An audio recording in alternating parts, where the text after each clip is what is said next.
జబర్దస్త్. టీయా కాఫీయా? ఈ రోజు ఏమను? ఎక్స్ట్రా జబర్దస్త్ శుక్రవారం. Horlicks. Hi sir. Hi madam. ఇక్కడ అప్పుడే నిద్రలేచారా? Madam Horlicks. ఇదేంటి? నేను ఎప్పుడైనా హార్లిక్స్ తాగానా? మరి ఏం చేస్తావు? నేను హార్లిక్స్ తాగను, తింటా. ఏంటి బేబీ? వద్దు వద్దు అంటే ఈ అద్వ నుంచి పెళ్లి చేసావు కదా, నన్ను రాసి రమ్మలు పెడుతున్నారా?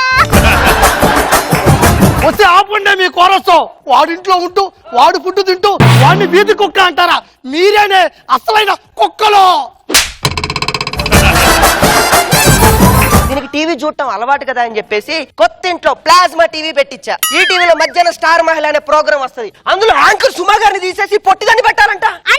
ఎందుకంటది? ఎందుకంటదా?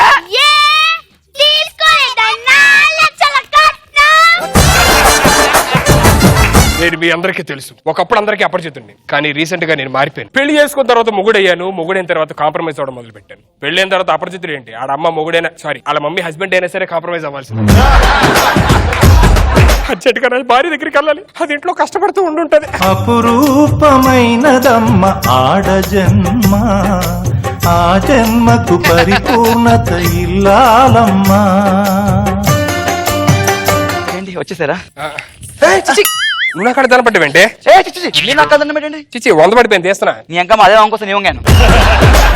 కిట్ ఎవరు రాశారు? నేనే. నీ గెటప్ ఏంటి? Super man. Spider man order పెట్టుకుంటారా మంది పైన? అదేంటి అల్లుడు గారు, మీరు సూపర్ మ్యాన్ కదా? సూపర్ మ్యాన్ పైన ఇచ్చిన కింద నుంచి వచ్చారేంటి? పైన ట్రాఫిక్ జామ్ అని చెప్పి కింద నుండి వచ్చేసా. హలో చెప్పండి, నేను సూపర్ మ్యాన్ మాట్లాడుతున్నా. బ్యాంకాక్ లో ఫ్లైట్ ల్యాండ్ అవడం ఇబ్బంది అవుతుంది, వచ్చి కాపాడాలా?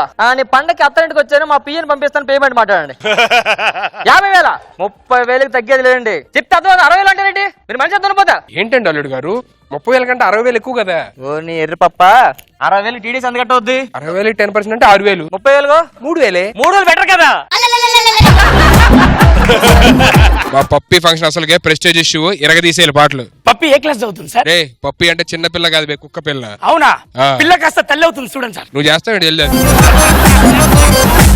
ఈ మొగాళ్ళని నమ్మకూడదు. అవును. సిగ్గు లేక ఓ చిన్న నవ్వు నవ్వుతే ప్రాణాలు ఇస్తానంటారు. మేము మీకు పడ్డాక ప్రపంచం అంటే ఇంతేనా అంటారు. అందరి ముందు అందగత్తని పొగుడతారు, పక్కకెళ్ళి హౌలగాని అంటారు.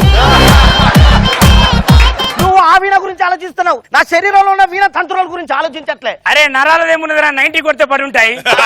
నీ వయసుకు 90 కొడితే పడుకుంటాయి, నా వయసుకు 90 కొడితే లేచి నాట్యాలు ఆడతాయి.